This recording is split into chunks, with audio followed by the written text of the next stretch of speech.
আচ্ছা, একটা বাস্তব ঘটনা আপনাদের সামনে তুলে ধরব। একটা ছোট মেয়ের কথা বলি, ছোট্ট মায়াবতী। সারা গ্রাম জুড়ে তার কলকল হাসির ছটা। তার বাবা শহরে চাকরি করে আর সে থাকে গ্রামে। মেয়ে বাবার জন্য পাগল, বাবাও মেয়ের জন্য পাগল। বাবা বাড়ি এলে সারা উঠোন ভরে ওঠে তাদের দুজনের খুনসুটিতে। বাবা যখন বাড়ি আসতো, মেয়েটি ছুটে গিয়ে বাবার পা জড়িয়ে ধরত। বাবা আদর করে বলতো, আমার রাজকন্যা। মেয়েটি বাবার গলা জড়িয়ে বলতো, ও বাবা, বাবা তুমি আমাকে ছেড়ে যেও না।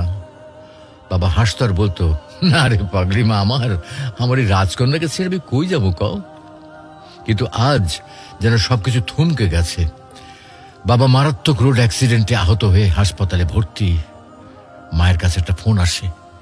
ফোনে খবরটা শুনে মা আর মেয়ে যেন মাথায় আকাশ ভেঙে পড়েছে। মা তাড়াহুড়ো করে মেয়েকে নিয়ে হাসপাতালে রওনা হলো। মেয়েটির চোখে জল, মুখে অস্পষ্ট কথা। ও মা, মা বাবা ঠিক আছে তো? আমি আমার বাবার কাছে যাব, বাবা আমায় ডাকছে। মা চুপ।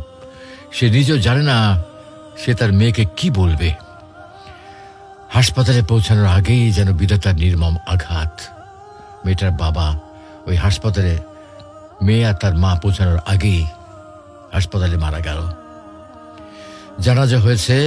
জানাজার পর বাবার নিথর দেহ যখন কবরে নেওয়ার জন্য খাটিয়ে তোলা হলো, তখন ছোট্ট মেয়েটি ছুটে এসে বাবার খাটিয়ার উপর ঝাঁপিয়ে পড়ে। বাবা নিথর হাত দুটো আঁকড়ে ধরে হাউমাউ করে কাঁদতে থাকে। চারপাশের মানুষের চোখে অশ্রু। কেউ ছোট্ট মেয়েটার মুখের দিকে তাকাতেও পারছে না, কেউ তাকে সান্ত্বনাও দিতে পারছে না। মেয়েটি কাঁদতে কাঁদতে বলছে, তোমরা তোমরা কেউ আমার বাবার একটা ছবি তুলে রাখো না। আমি কি নিয়ে বাঁচুম? আমার বুকটা তো খালি হয়ে গেছে। বাবার কপালটা কই কই আমার বাবার কপালটা একটা চুমু দিতাম। তারপর মেয়েটা তার বাবার কপাল একটা চুমু দিল।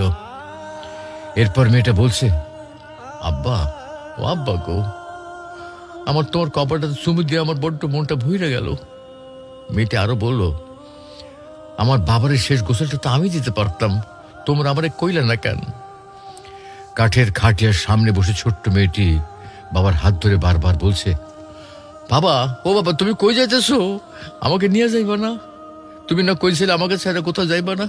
তাহলে অহন তুমি আমাকে ছেড়ে যাইতেছো কেন? কই কই যাইতেছো তুমি বাবা? চারপাশে থাকা মানুষেরা চোখ মুছছে। কেউ কেউ আকাশের দিকে তাকিয়ে বলছে, হে আল্লাহ, এতটুকু মেয়ে কিভাবে এই শোক সইবে? মেয়েটির নিষ্পাপ চোখের জল যেন পৃথিবীর সমস্ত কষ্টকেও হার মানায়। আর সে খুনসুটির উঠোনটা নিঝুম। বাড়িটার প্রতিটি কোণ যেন বাবার স্মৃতিতে ভরে আছে।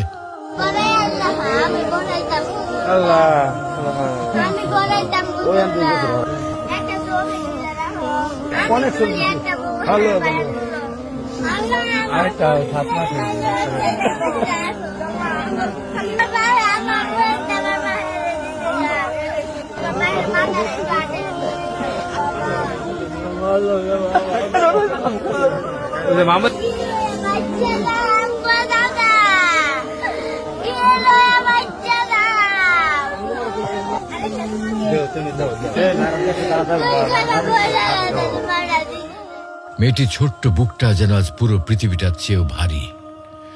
তাই বলি, প্রতিটি বাবার প্রতি তার সন্তানের ভালোবাসা অটুট থাকুক।